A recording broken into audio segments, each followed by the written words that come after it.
o Tribunal de Contas finalmente vai inaugurar a sua sede pomposa, a sua sede linda de viver. Linda. Negócio magnífico. Só que está no diário. Está no diário. Voltando à questão do projeto dos salários, o André Camargo está falando aqui que ainda será votado na Câmara. Ainda não entrou no plenário, mas é provável que seja aprovado. Eu tenho certeza que vai ser aprovado, meu futuro vereador, pelo seguinte: eu já conversei, inclusive, com o relator do projeto. Vai ser aprovado. Como eu falei aqui, 10 vereadores não renovaram o mandato. E esses 10 sonham em ser nomeados pelo Bocalão para algum cargo na administração. Então os caras estão votando em causa própria. Eu não vou colocar isso ainda não, do Luiz. Eu não vou colocar isso não. Então o Tribunal de Contas do Estado, olha aqui, e a informação que tive é que o secretário adjunto da Casa Civil está pessoalmente produzindo o projeto nos computadores da Câmara. Isso é uma bagunça, né? Uma desorganização. Isso a gente vai falar sobre depois. O projeto tem que ser da mesa. Como a mesa não tem competência para fazer, o secretário está produzindo. Mas vai ser aprovado. Isso são os bastidores que depois a gente conta noutra oportunidade aqui.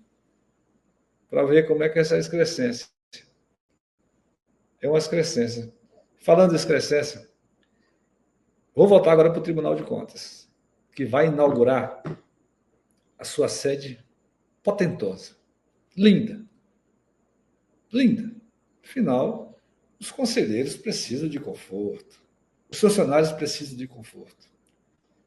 Mas quando a gente pensa que tudo já aconteceu no Acre, a gente se surpreende. Foi publicado no Diário Oficial do Tribunal de Contas uma decisão do presidente conselheiro permitindo que houvesse um acréscimo de 64% de aditivo no contrato. 64%. Aí você diz assim, porra, os caras podem fazer isso. Afinal, os caras cumprem a lei. Os caras cumprem a lei. Não é isso? Aí eu fui pesquisar, cara. Não é bem assim, não. Não é bem assim, não. A legislação permite que haja aditivo em até 25% do contrato. 25%. O que é que diz a lei? O artigo 66, parágrafo 1º.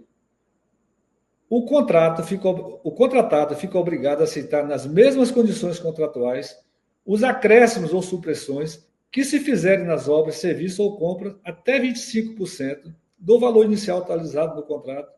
E no caso particular de reforma de edifício, que é o caso lá do TCE, ou de equipamentos, até o limite de 50% para os seus acréscimos. Aí o Tribunal de Contas faz um acréscimo superior a 60%.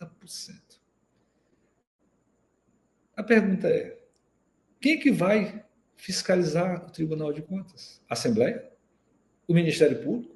É claro que não. Aí você diz assim, mas tem algum caminho da legalidade? Tem, talvez tenha. Mas cadê a moralidade? Cadê o exemplo que deveria ser dado pelo Tribunal de Contas do Estado, que aponta o dedo para todo mundo? Não tem esse exemplo. Quando eu publiquei isso na minha rede social, um assessor lá do Tribunal de Contas falou assim, existem casos excepcionais, sim, que podem ser liberados. Aí eu recebi esses casos excepcionais autorizados pelo TCU, que é outro órgão que só fiscaliza os outros, não fiscaliza ninguém. O que é que diz o TCU? Quanto aos acréscimos de obras e serviços, excepcionalmente pode ultrapassar os limites da lei, desde que sejam consensuais e quando preenchidas cumulativamente as condições estabelecidas na decisão 215 de 1999.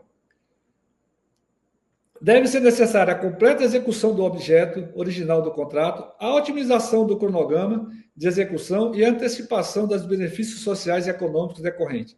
Quais são os benefícios sociais e econômicos que uma obra dessa vai trazer para o Estado? Do Tribunal de Contas? Me digam.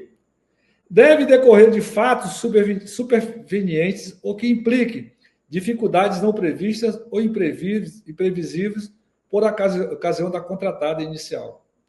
Não pode acarretar para a administração encargos contratuais superiores aos oriundos de uma eventual rescisão contratual por razões de interesses públicos, acrescida aos custos da elaboração de um novo procedimento licitatório. Não podem transfigurar o objeto originalmente contratados.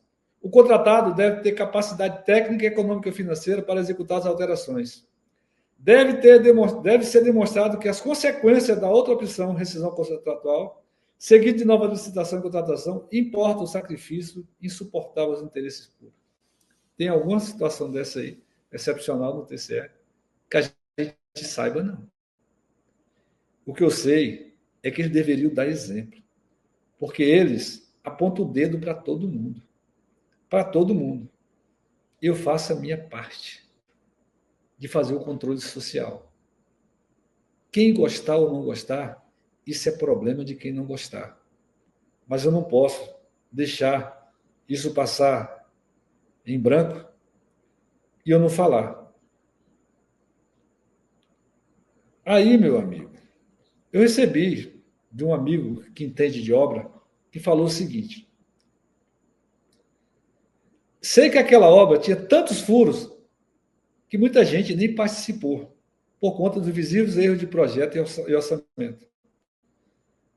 Mas também foi executado muita coisa que não tinha previsão inicial e que caracteriza como qualitativa ou saneamento. Vai muito da habilidade do técnico e do corpo jurídico. Mas como o povo é acostumado a apontar os dedos nas gestões dos outros, bem capaz de não saber criar um documento próprio e sim só apontando as falhas dos outros. Então, certamente, se o processo for reprovado, o furo maior é dizer que não conseguiram comprovar tecnicamente as justificativas necessárias para a extrapolação dos limites legais. Ou seja, o processo está errado desde o começo. Eu só sei que tem gente, não vou falar esse assunto não, senão vou ser processado, mas tem gente construindo galerias simultaneamente à execução dessa obra. Se é que vocês entenderam.